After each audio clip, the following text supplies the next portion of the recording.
From the top to the bottom, at the core, I forgot, in the middle of my thoughts. Take it. What is good, YouTube? It's Boy21 here, presenting back on Encode40's channel. And on today's episode, I'm giving you guys a segment I do on my channel pretty much regularly, and it is either a top 5 or a top 10. And in today's episode, I'm going to give you guys my top 5 budget decks post new challengers, because I know there's a lot of you guys out there that can't really afford these expensive ass decks, and especially with new challengers looking to be an expensive set due to the fact that the Quilliforms are being in a set and they seem to be secret rare so far.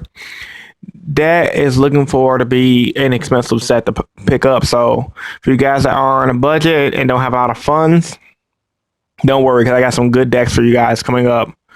Starting off with my first slide, I'm going to be talking about what are the best 3 decks going into next set. For you guys that don't know, that's been sleeping on that rock. The best 3 decks are Quilliforms, and I mean Quilliforms, so Quilliforms. I don't know how to pronounce that, so don't judge me. But it OTKs for days. Everyone's going crazy and gaga over Quilliform Killer and how it is a new version of Egyptian Gods. Well, I've done my research from looking into the OCG, and I've done my research on people who's been like netting some of the testing out their builds online.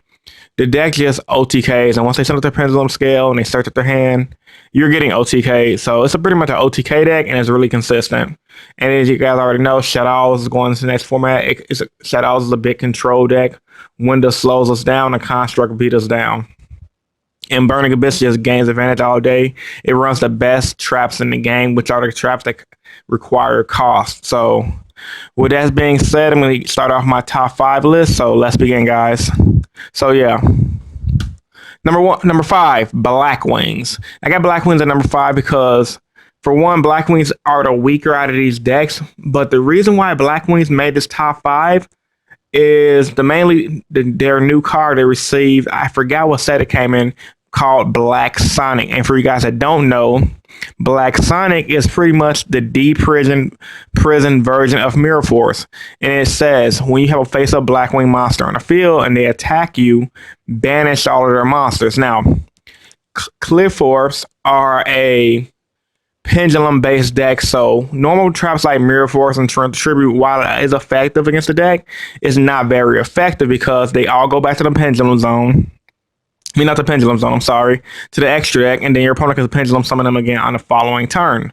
So with Black Sonic, if you're a Blackwing player, for one, Blackwings are rogue as hell. For two, a lot of people don't know what Black Sonic does, so you can catch a lot of people off guard stepping into the next format using Blackwing. So the Quilliform player goes pendulum summon all their big beefy Quilliform guys on the field. And let's say you have 2 or 3 back row, they get rid of your 1 back row, and you have a Black Sonic set.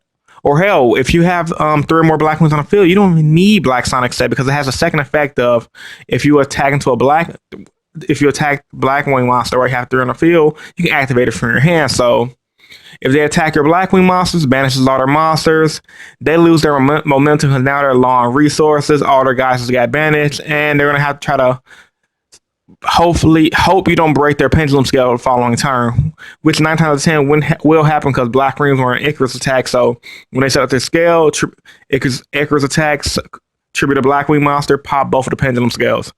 Really good deck going to the next format. It's really cheap, and everything Black Wings is getting a rarity bump in the Legendary Collection 5D. So you guys looking for a really cheap deck that's going to be really good against the Quilliform matchup, pick up Black Wings. And not to mention, it's pretty good against the Burning Abyss matchup too. If you can banish all their monsters with Black Sonic, they're pretty much going to lose. They're going to lose advantage, and then your Icarus attacks can get rid of the back row. So just something to think about for you guys. Coming in at number 4, I got Boojums. This deck is really already decently good right now, and it gets better next format, mainly because of Quilliforms. Boojums already run the main deck Kaiser Coliseum, which is really good. And they can main Decree, because, you know, if you guys that don't know, Quilliform main deck skill drain. So if you guys remember last format, Boojums was wrecking face with the main deck Decree and the main deck Kaiser Coliseum. If you pretty much open up Decree, Kaiser, Yamato, you pretty much won the duels. And I can see that happening in this upcoming format, because if you Decree Burning Abyss, they pretty much lose. And if you Kaiser Coliseum, Quilliforms, they can't really do too much against you. Now, some Quilliform players say all they need is one monster to go off, Well, I'm saying is if you have a Katasaurus on the field, they can't spam you, and running over your model pretty much ain't gonna happen because you have the hair in the graveyard, and you have your Bujingi Crane and Honest to back your model up. So the deck grinds really well. So yeah, Boojum's really consistent, really cheap, and you pretty much get the whole deck in a 10. So coming in at number 4, I got Boojum's. Number 3. Batterman. Batterman is one of those decks I love and hate at the same time. Hate it because it beats me at locals every once in a while. I love it because it's so good. It can easily OTK. It can effectively run the artifact engine, and it grinds really well. Some of the most basic combos they do, they set the one guy, especially someone's 9-volt. 9-volt searches out the one guy that's like a level 5, and then they hit you with the artifact. It's just a lot of stuff. I don't play the deck, but the deck does so much, and I'm pretty sure there's so much more I don't know about the deck. It can pretty much wreck anything in the meta. And in the next format, I can pretty much see it doing the same thing, especially if you're running the artifact engine, because you're going to use the artifact monsters to pop the pendulum scales and use your MSTs to keep them pendulum scales low so you won't get OTK'd. And then and also you can run a Mirror Force too, so even if you do Mirror Force them, and after they use their one pendulum something for turn, you're going to OTK on the following turn. So that makes Batterman a really good contender going to the next format because they're high OTK potential, guys. So trust me on this. The deck is really dirt cheap. The main deck is super cheap, pretty much all commons. Extra deck can kind of get a little pricey. The artifacts kind of get a little pricey. But if you got 100 to 120 to spend on the deck, it is definitely worth it versus spending the $300 to $400 to $500 to probably be spending on Cliff, maybe even more than that. Coming in as second place, I have Kwakye. Now, this deck is a deck I love, and I'm surprised a lot of people don't play it. But the deck is really good from what I've seen. It can spam the field and has some of the best side deck cards in the game. One of them, if you guys watch my channel, know I side, which is Kwakye Power Hand. And Kwakye Power Hand, if you guys that don't know, is a card that says when you attack face down, when you attack monsters, negate the effects of light and dark monsters you attack. So, for example, Power Hand is really good against the Batterman matchup.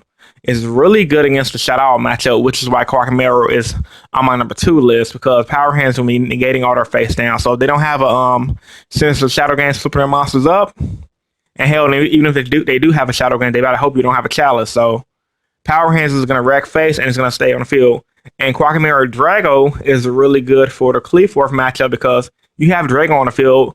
Now no one can special summon, which is really good. It's like his own inherently built Vanity's Emptiness with a 1900 attack power. This deck is really powerful, and I'm surprised it don't get enough love as it does. So, number 2, I have to have Kwakye because it's cheap, it's durable, and it really don't need the extra deck like that because the main deck pretty much controls on its own. The extra deck is just there like, what's up, nigga? So, Kwakye is my number 2 pick. Coming in at number 1, Evil Swarms. Now, this is probably the best budget deck you guys can take into the next format. Here are the obvious 3 reasons. It counters the meta. Just think about it. Artifacts are level 5, so Ophion shuts that stuff down. Shadows is a fusion deck, so Ophion shut them down as well. Ophion shuts down the Cliff matchup. And if you guys been studying the OCG like I have, the most recent OCG tournament had about 2 or 3 Evil Storms in the top cut.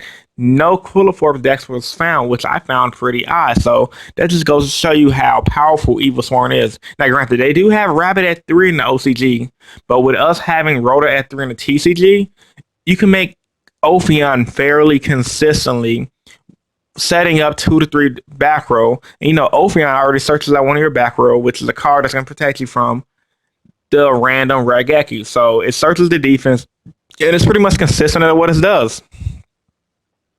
So yeah, the deck can pretty much get it for like $80. All the Evil Swarm monsters are cheap. They have one guy that takes control of a monster. The deck can do so much. Skill drain kind of hurts it, but at the same time, once again, the deck searches out its defense. So even if your opponent does flip a skill drain on you, you can activate Pandemic and give you that one good turn or two of Ophion still saying F you to Quilliforth, and they can't spam out their field. So as a recap, number 1, I had Evil Swarms. Number 2, I had Kwakye. Number 3, I had Batterman. Number 4, I had Boojums. Number 5, I had Black Wings because Black Sonic and Icarus Attack is a really good, powerful combo against that Qliphorth matchup, and it's decently good against everything else. This was Yugioh21 with top 5 budget decks post new challenges. If you guys enjoyed this video, give it a big thumbs up. I want you guys to comment down in the comment section below what were you guys' top 5 decks for the new challenger format. I want to hear what you guys are playing and how you guys are planning on countering the meta. And if you guys enjoyed this video, you want to like see more videos of it, you can come over to my channel where I do tons of top 10s. I do how to beat certain meta decks. I do duel videos, vlogs, and etc. So if you guys like all that kind of stuff, come over to my channel because I'm the channel that you're looking for. All right, once again, thanks to MCode40 for letting me upload on this channel. This is Yugioh21 with top 5 budget decks post new channels, and I'm out. Rate, comment, subscribe, guys.